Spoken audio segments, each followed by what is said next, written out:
Oi, sou o Paulo Marchetti e trago mais um vídeo a respeito dos lançamentos da semana. E neste vídeo eu vou falar da semana do dia 19 a 25 de abril, já chegando na reta final de abril. Eu separei 5 discos, 5 álbuns para mostrar aqui, e tem muitas curiosidades também. E quero lembrar que eu tenho uma playlist chamada O Rock Brasileiro e Suas Histórias.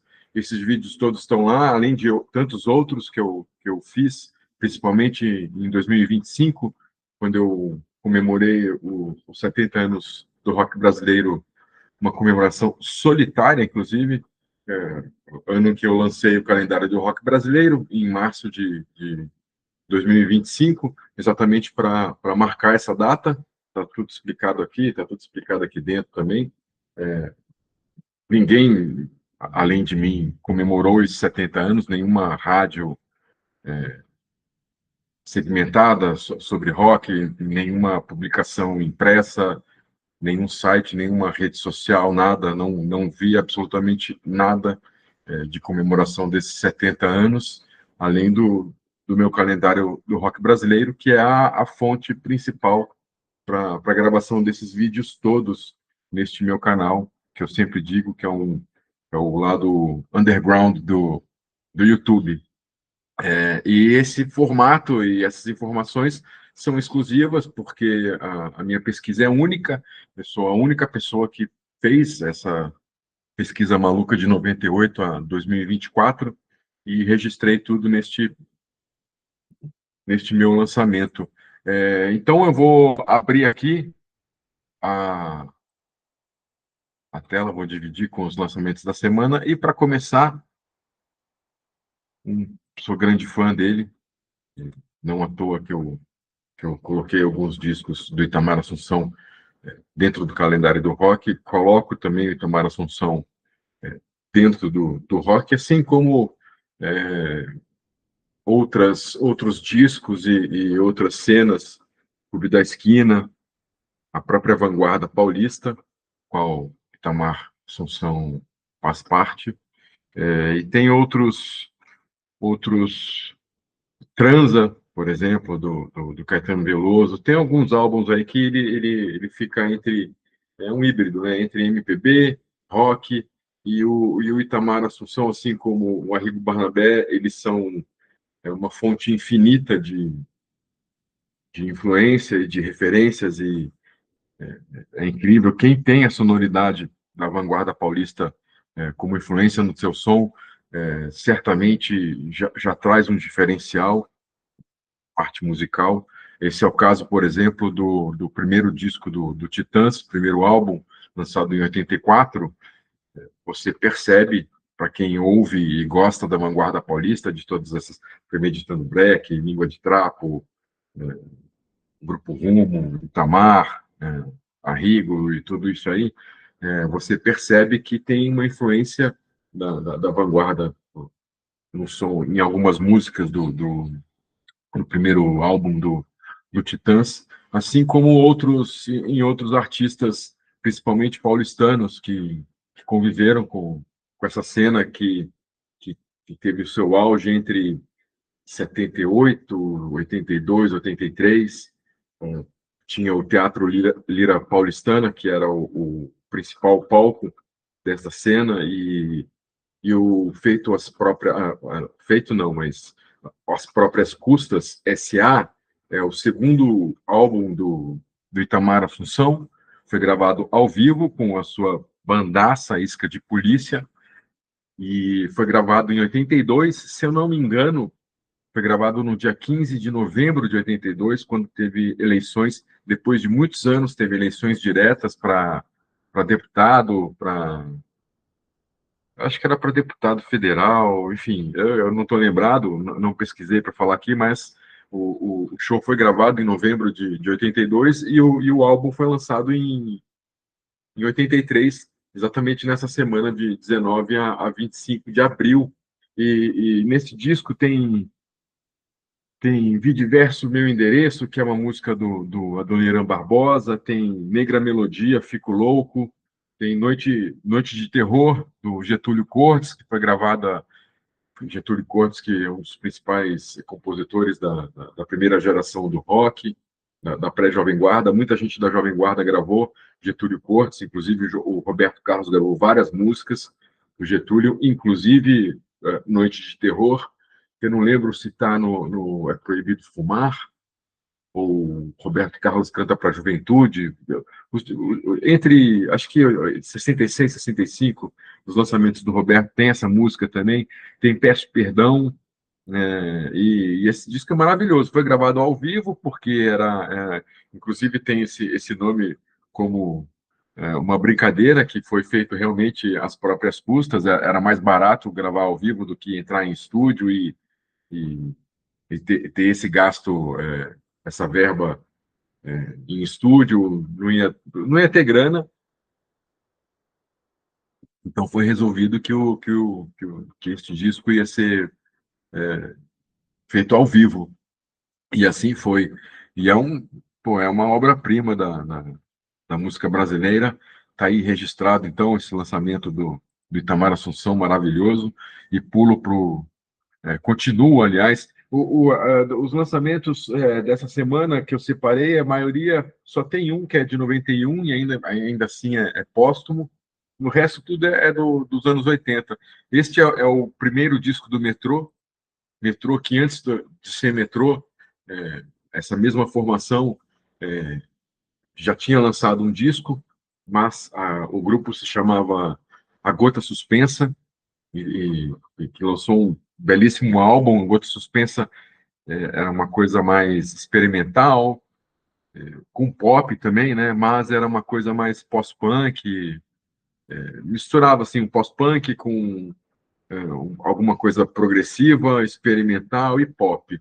Uma coisa meio doida, mas vale a pena ir atrás. Eu não sei se a Gota Suspensa tem nas plataformas digitais, de música digital, mas depois eles reformularam tudo e a reformulação de repertório, de tudo, de visual, aí se tornou o Metrô.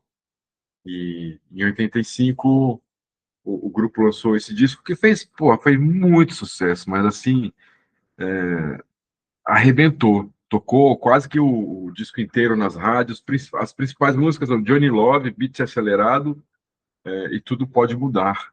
Mas um monte de música foi gravada. Em 2015, 2016, foi lançada uma versão estendida desse disco, com demos e outras gravações.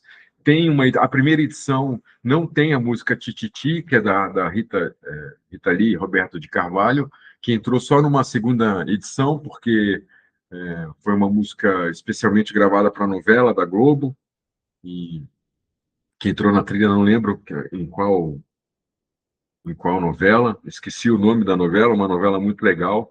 E aí, numa segunda ou terceira edição da prensagem desse disco do Metrô, foi gravado, inseriram o Tititi no repertório e fez muito sucesso, né? Tem algumas dessas músicas fizeram parte de trilha sonora de filmes, além de novela. Eles participaram muito de todos os programas musicais que tinham na televisão, tocavam muito em rádio, eram muito agenda lotada, e era o auge, 85, 86, né? O auge do rock brasileiro da década de 80, o auge, inclusive, comercial do rock. Então, o Metrô se beneficiou bastante desse período áureo do rock com esse disco, que é um descasso. Tem um terceiro disco também, O Mão de Mal, já falei dele aqui, que é maravilhoso, que eu gosto bastante. Mas eu gosto muito desse disco também, ele é bem pop, né? Bem pop, assim, né? Assim, ele é completamente pop, e nada contra, imagina. E muito bem feito, inclusive. É muito bem produzido, tal.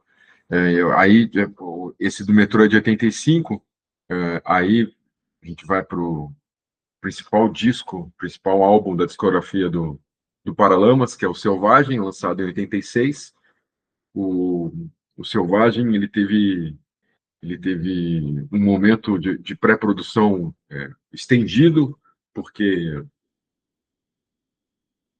quando o Paralamas parou a turnê do Passo do Lui, que é o álbum anterior, tirou umas férias antes de começar a pré-produção para o que seria o Selvagem. E nessas férias, o Baroni, o João Baroni, baterista, estava, se eu não me engano, no Rio Grande do Sul, estava em viagem no interior, ia visitar algum parente, não lembro muito bem da história, mas houve um acidente de carro e ele machucou a perna.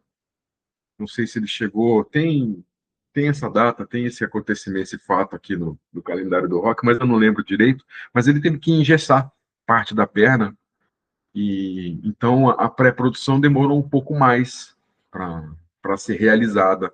Aí, nesse tempo em que o Baroni ficou parado, o Herbert e o Bi continuavam tocando, os três se reuniam, apesar do Baroni não poder usar as pernas para poder tocar bateria, eles se reuniam e ficavam escutando som, ficavam conversando e tiveram mais tempo para elaborar as músicas e compor tudo.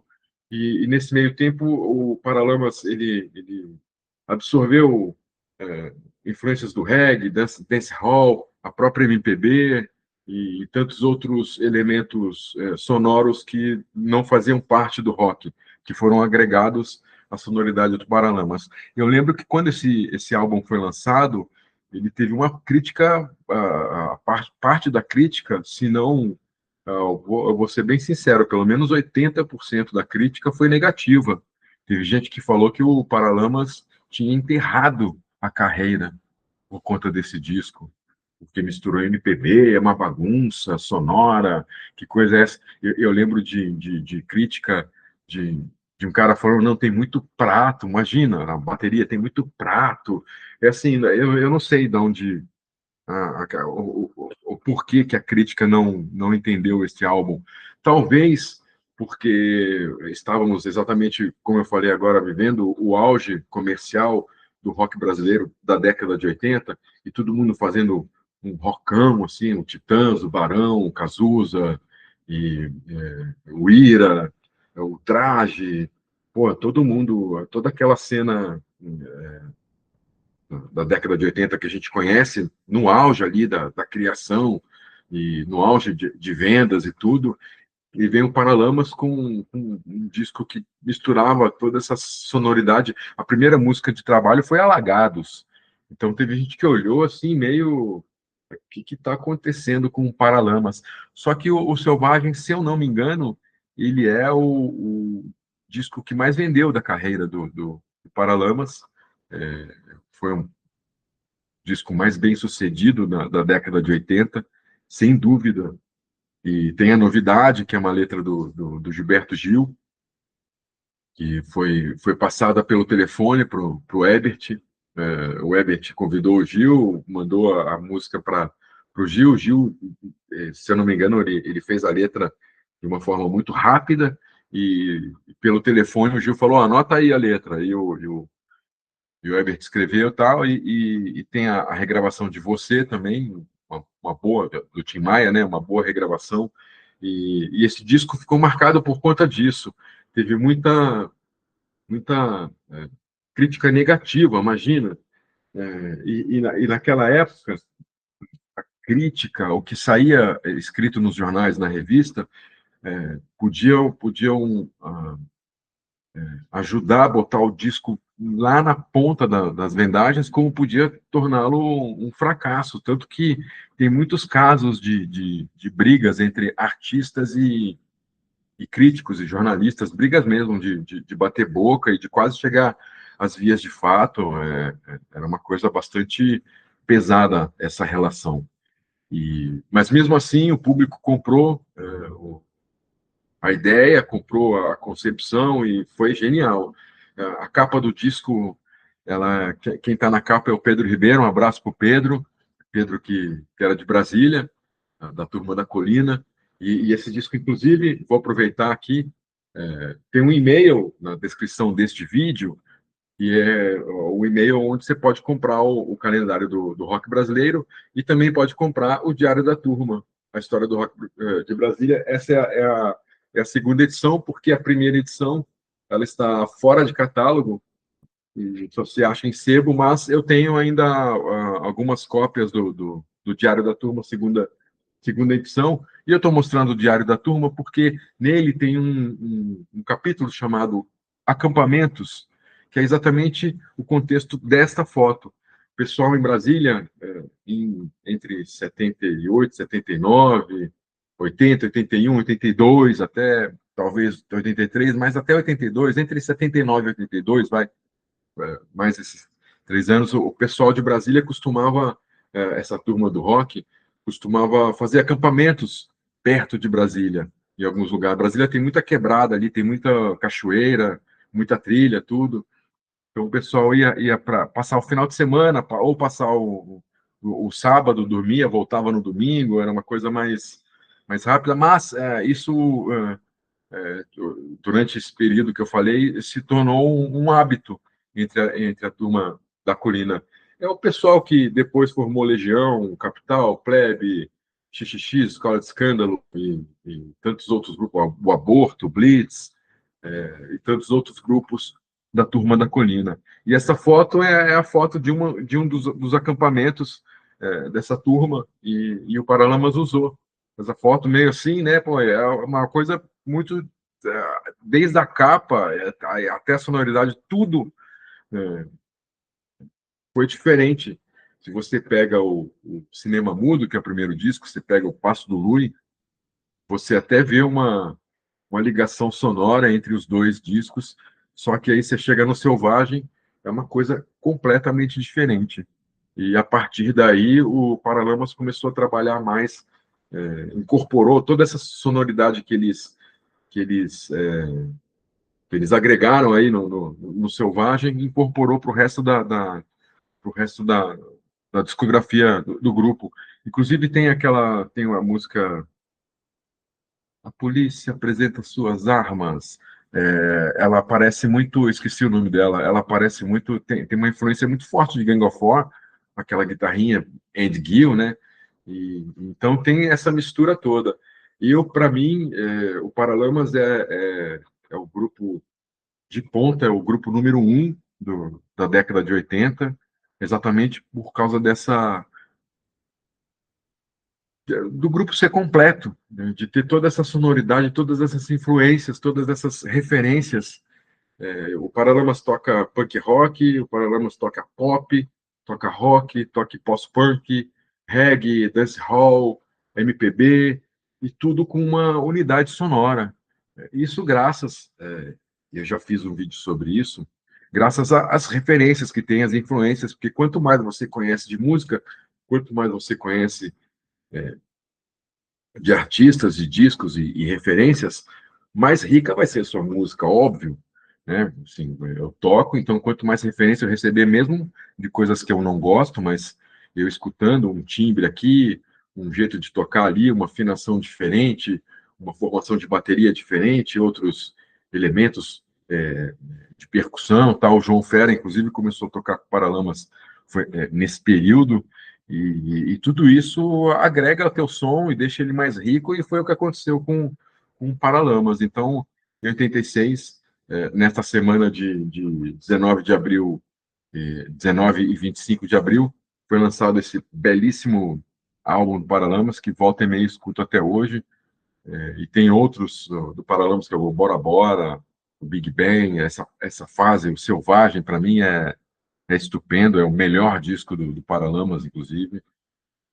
Daí de 86, do Paralamas, pulo para 80, perdão, pulo para 88, e o Cazuza lançou esse disco, Ideologia, em meio a uma turbulência. A carreira do Cazuza, ela começou, depois do Sócio Fora 2, começou a ser pontuada por conta dos problemas que ele teve por conta do HIV, que a imprensa começou a especular, sem o Cazuza assumir ter o HIV, a imprensa começou a especular por causa ele começou a tomar os remédios para cuidar, da saúde dele, e esses remédios, eles tinham alguns... Acontecia algumas coisas com o corpo, ele emagreceu, o cabelo dele alisou e tal, e tudo isso começou a especulação da imprensa, o que está acontecendo com o Cazuza, ele está com HIV, está com AIDS, não está, o que está acontecendo, e ele não falava nada. 87 foi um ano difícil para ele, porque ele teve muitas internações, ele ia para Boston, muito, porque lá tinha o centro de... era referência na época, né? Tinha um centro de medicina lá que cuidava, que estudava e pesquisava o HIV, e ele se internava lá para cuidar da saúde e tudo. Então, toda vez que ele ia para os Estados Unidos, a imprensa toda levantava, escrevia e falava um monte e tal. Eu acho o Cazuza, acho não, eu considero o Cazuza gigante. Eu sou muito fã do Cazuza. Quem me acompanha sabe que eu sou até suspeito de para falar de Cazuza. Ele foi muito forte, até por receber todas essas. Ele foi uma espécie de escudo para todas as outras pessoas que também estavam com HIV na época. Ele foi uma espécie de escudo do preconceito que havia na época. E esse preconceito ficou muito claro, inclusive na imprensa. Teve aquela capa da Veja, né? O Cazuza, vítima da AIDS, agoniza em praça pública, uma coisa assim. Tem no meu blog a resposta do Cazuza, eu botei no 7 doses de cachaça. Foi uma capa que depois disso a revista Veja nunca mais foi a mesma, nunca mais foi vista como igual, porque foi terrível, assim como tantas outras mídias na época. Então, o preconceito estava muito grande em torno do HIV, porque também ninguém conhecia muito o que era, né, o HIV. Os estudos ainda estavam em andamento. E o Cazuza ele foi forte exatamente porque ele serviu de escudo para todas as outras pessoas que passavam pela mesma situação. E ele tomava pancada atrás de pancada e se estava ali firme e forte, não tirava a cara dele da mídia, não recuava, muito pelo contrário, ele só demorou, evidentemente, para assumir. Eu não lembro a data, mas ela também está aqui no calendário, quando ele assumiu definitivamente. Se eu não me engano, foi em 89, depois do Ideologia, porque a Ideologia veio com algumas músicas que tinha uma frase ou outra, via a cara da morte, né? Essas coisas, e alguns trechos de músicas e tal, Boas Novas. O repertório é maravilhoso, né? Ideologia, Boas Novas, Vida Fácil, Blues da Piedade, Brasil. Tem participações do Frejá, Sandra de Sá, Lobão, Hit e outros amigos. E esse disco foi, acho que, o de maior vendagem do Cazuza até então. Eu não sei se o Tempo Não Para, que é a turnê deste disco, superou as vendagens de Ideologia, mas o disco estava em torno exatamente desse contexto todo, da dificuldade do Cazuza, de todo mundo olhar para ele dessa forma, e ele ser gigante, né? Gigante. Maravilhoso, Cazuza, e toda a força que ele tinha para absorver a, essa parte negativa, todo esse preconceito, e o Ideologia, ele marca exatamente essa fase, ele é o retrato exatamente de tudo isso que o Cazuza vinha sofrendo. Começou em 86, principalmente em 87, e aí veio esse disco lançado agora, em abril dessa semana, de 19 a 25 de abril, e com todas essas músicas, e muito bem gravado. Se eu não me engano, foi produzido pelo Nilo Romero, que era o baixista dele, também parceiro de composição, arranjador. O Nilo Romero, agora em 2025, a Netflix lançou um documentário chamado Boas Novas, que é exatamente um dos diretores, é o Nilo Romero, tem imagens de arquivo inéditas e tal.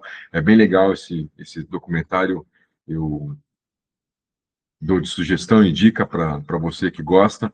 Mas é isso, né? O contexto desse disco do Ideologia é essa. E tem essa capa também, que é toda cheia de polêmica, né? A suástica com a cruz de Davi, com o símbolo do comunismo, o símbolo da anarquia, dinheiro, o símbolo o cifrão, o símbolo da paz e outras coisas, que é exatamente para o contexto do nome do disco, que é Ideologia. Se não me engano, a música Ideologia é uma parceria do Cazuza com o Frejá, que aqui é uma parceria que, apesar da saída dele do Barão, essa parceria nunca acabou. E depois da saída, quando tanto o Barão quanto o Cazuza eles se estabeleceram, voltaram porque quando o Cazuza saiu, deixa eu voltar para esse disco, porque eu queria falar mais uma coisa. Quando o Cazuza saiu do Barão, os dois artistas ficaram meio perdidos, né? E tiveram que começar do zero. E em 88, marcou, apesar do Cazuza ter lançado Exagerado, e o Só Se For a Dois, que eu amo, acho maravilhoso o disco, a carreira solo dele se consolidou mesmo com ideologia. Ao mesmo tempo, em 88, o Barão lançou Carnaval, que também foi o disco que consolidou essa nova fase do Barão, apesar de ter Declare Guerra, rock em geral, foi o Carnaval que consolidou o Barão Vermelho com o Frejá no vocal, teve Pense Dance, que fez parte de trilha de novela, é um descasso o Carnaval também, e por coincidência, essas coincidências da vida, 88 foi um ano muito feliz, artisticamente falando, tanto para o Cazuza quanto para o Barão, exatamente por essa consolidação finalmente, deles terem achado o caminho artístico é, dos dois, tanto do Barão quanto do Cazuza. E tem esse, para terminar a lista, é um outro, por coincidência ou não, dentro das efemérides, dentro do calendário do rock, tem muitas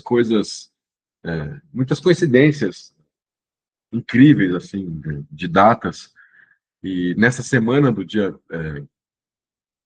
19 a 25 de abril, também foi, em 88 foi lançado Ideologia, e em 91 foi lançado esse disco, Por Aí, que é um disco póstumo, com as sobras de gravação do Burguesia. Burguesia, que foi um álbum bastante difícil para o Cazuza gravar, porque ele já estava muito ruim de saúde. A fase final, ele cantava, ele botava a voz deitado, porque ele não conseguia nem mais ficar sentado, não tinha mais forças nem na coluna. Por isso que eu digo que o Cazuza foi gigante, de, de ir até, assim, até o último segundo que ele podia, ele, ele aproveitou o Burguesia para gravar tudo que ele podia gravar, tanto que teve essa sobra que foi lançado neste disco Por Aí, que tem Não Há Perdão para o Chato, que, se eu não me engano, é uma parceria dele com o Arnaldo Antunes, tem Portuga, O Brasil Vai Ensinar o Mundo, Cavalos Alados, do Raul Seixas, Android Sem Par, que foi gravada, Android Sem Par, ela foi gravada em 86, durante a gravação do Só Se For a Dois, e tem parcerias aí é um disco muito bom, é um repertório muito legal e que foi trabalhado depois, assim como Legião também, na fase final, os dois últimos discos da Legião é voz guia do Renato, não é nem a voz principal, porque o Renato também estava sem forças, e eles gravaram um monte de coisa, e aí teve sobra, e aí saiu uma parte no A Tempestade, Livro dos Dias, e depois a sobra saiu em uma outra estação. A mesma coisa aconteceu com o Cazuza, com essas músicas. Eu lembro de uma passagem, tem uma história interessante, até de certa forma engraçada, que quem me contou foi uma pessoa que estava ali presente, na turma. O Cazuza, além de ir para os Estados Unidos para fazer tratamento, volta e meia, ele também ia para São Paulo para cuidar também da saúde. E quando ele vinha para São Paulo, ele ficava na casa, ele não ficava em hotel, ele ficava na casa de amigos e tal. E teve uma ocasião que ele estava exatamente na casa de um amigo, de uma amiga, e ele precisava fazer transfusão de sangue. Então, tinha lá o grupo de amigos ali com ele, em casa, no quarto, enfim, conversando, falando, pô, para quem que a gente podia pedir doação de sangue, né, esse tipo de coisa para fazer a transfusão, tudo. Aí começaram a levantar nomes. Não, não, esse aí não, esse não pode, esse está não sei aonde, esse não, né?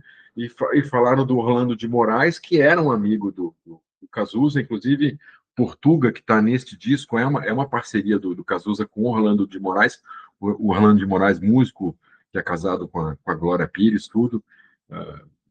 Bom, enfim, como eu te falei, quem me contou essa história é uma pessoa que estava lá, presente, neste momento que eu estou relatando aqui. E aí alguém levantou um nome, pô, vamos falar com o Orlando de Moraes. E o Cazuza falou, não, cara, o Orlando não quero, o Orlando não quero o sangue dele e tal, não sei o quê. E aí, mas falaram, meu, Cazuza, não dá para escolher, cara, a gente tem que ir atrás, ver quem pode, quem tem, quem, né, você não pode ficar, você não tem muito, nessa situação, não dá para ficar escolhendo.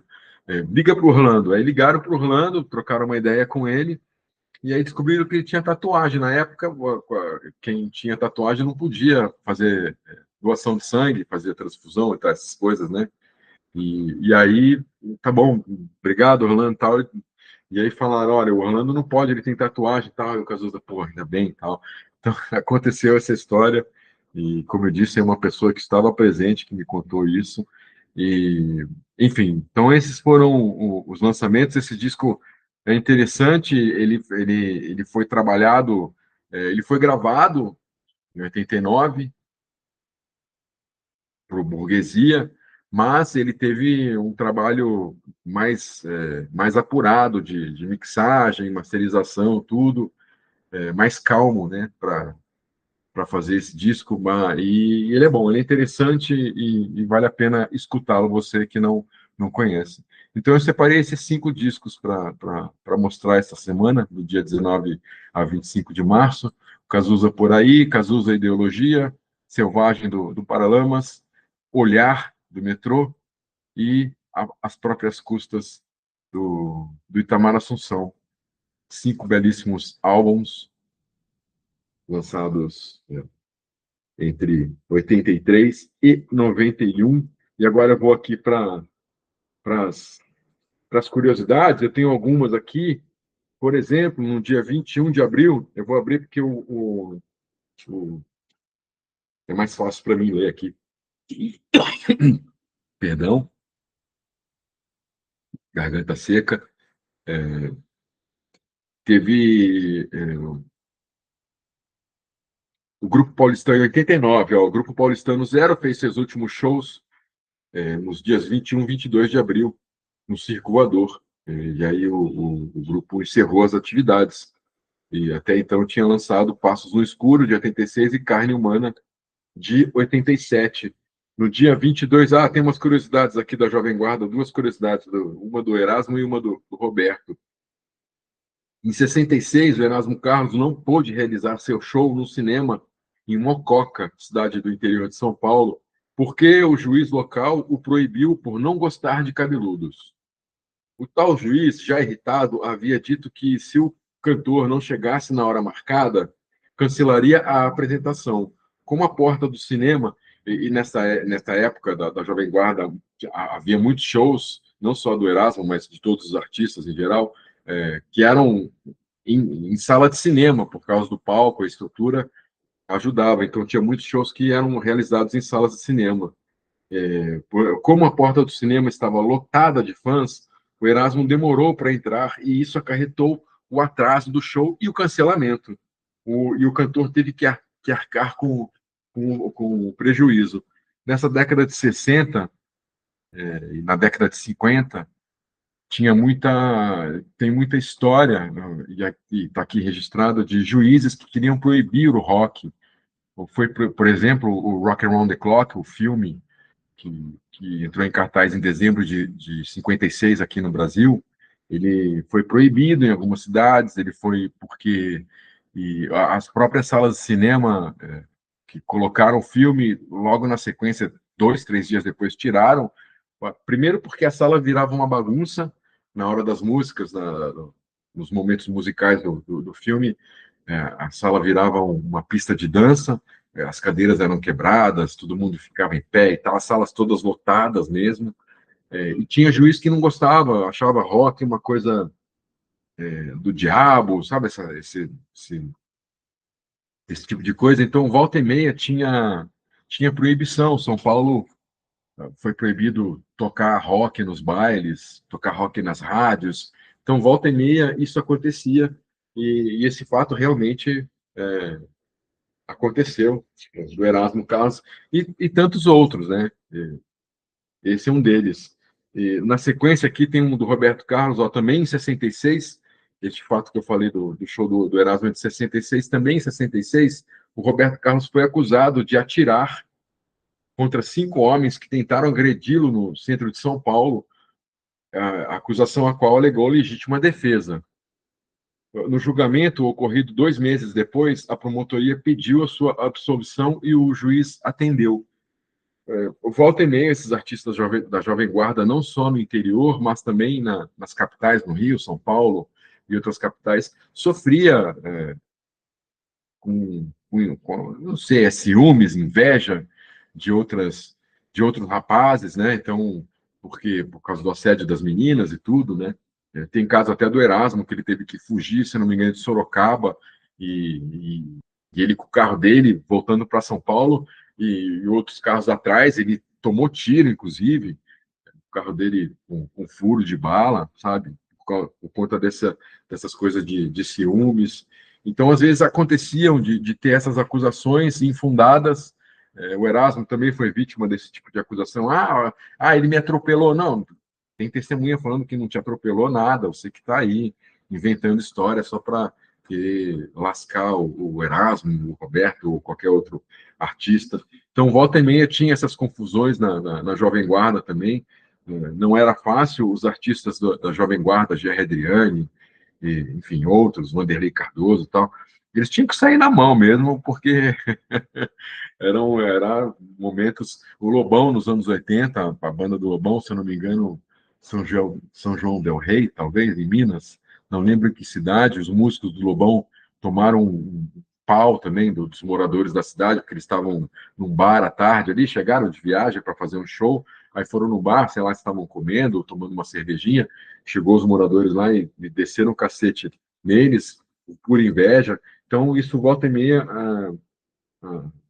acontecia, não sei nem se. Hoje acho que não acontece mais, mas acontecia bastante isso, era uma coisa meio que corriqueira. Dia 23 também, uma coisa interessante aqui, em 74, nessa semana do dia 19 a 25 de abril, foi noticiado rumores sobre uma possível separação dos Secos e Molhados. Neste período, o grupo ensaiava o repertório do segundo álbum. No início de agosto, o rumor se tornou realidade e o trio se separou na mesma semana em que o álbum chegou às lojas. E realmente, além desse fato, tem um outro fato que das próximas semanas que eu vou gravar, que também se especulou que tinha uma gravadora, o Secos e Molhados era da Continental, e tinha uma outra gravadora assediando o Ney Matogrosso para ele lançar um disco solo. Então já tinha rumores antes da separação. Em agosto já tinha algumas coisas acontecendo internamente no Secos e Molhados. Também também nessa semana, o compacto do Rich, de Música Veneno, chegou a 100 mil cópias vendidas. Menina Veneno foi a música que mais tocou no ano, talvez em 83, tanto o compacto do Hit quanto o disco, que era o Coração. Ai, meu Deus, deu branco.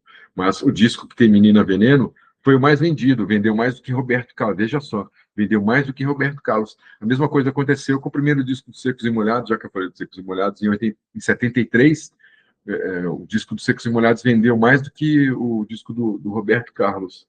E o Rich conseguiu essa façanha do compacto chegar a 100 mil, passou, né, de 100 mil cópias, bem mais. É, também nessa semana teve um fato curioso. Em 87, Paulo Ricardo e Lobão foram julgados no mesmo dia. Lobão por porte de cocaína e Paulo Ricardo por porte de maconha. Como ambos foram presos no aeroporto do Galeão, em dias diferentes, em épocas diferentes, tudo, mas as prisões aconteceram no aeroporto do Galeão, o fórum de julgamento foi o mesmo. Lobão foi condenado a 1 ano de prisão, cumpriu 3 meses, e Paulo Ricardo foi absolvido por, entre aspas, bons serviços culturais prestado à nação. E o Lobão? E as músicas do Lobão? E os discos do Lobão? Também não é bons serviços culturais? Então teve um peso, duas medidas, né? Tanto para o Lobão, o Paulo Ricardo. O Lobão foi preso e o Paulo Ricardo não. Por quê, né? Tudo bem que tem um peso aí entre as duas drogas que foram encontradas, mas teve essa diferença. E também, para terminar as curiosidades dessa semana, do 19 a 25 de abril, aconteceu no Recife, em 93, a primeira edição do Festival Abril para o Rock, principal festival alternativo brasileiro, teve o Junta Tribo em São Paulo, em Campinas, né? E o Super Demo, que a Elza Cohen, um beijo para a Elza, também organizava. Esses 3 festivais alternativos foram os principais da década de 90, e onde apareceu todo mundo, Raimundo, Chico Science, o Rapa, Planet Ramp, todo mundo apareceu dentro desses festivais. E o Abril para o Rock revelou vários nomes nos anos 90, entre eles Chico Science, Nação Zumbi, Mundo Livre S.A. Pelo seu palco já passaram Rapa, Raimundo, Sepultura, Gabriel Pensador, Los Hermanos, Planet Ramp, Ratos de Porão, entre outros tantos. Hoje o Abril pro Rock é um baita de um festival enorme. Tem acho que até atrações internacionais. Esses festivais cresceram, o Porão do Rock também, mesma coisa. E essas são as curiosidades dessa semana, do dia 19 a 25 de abril.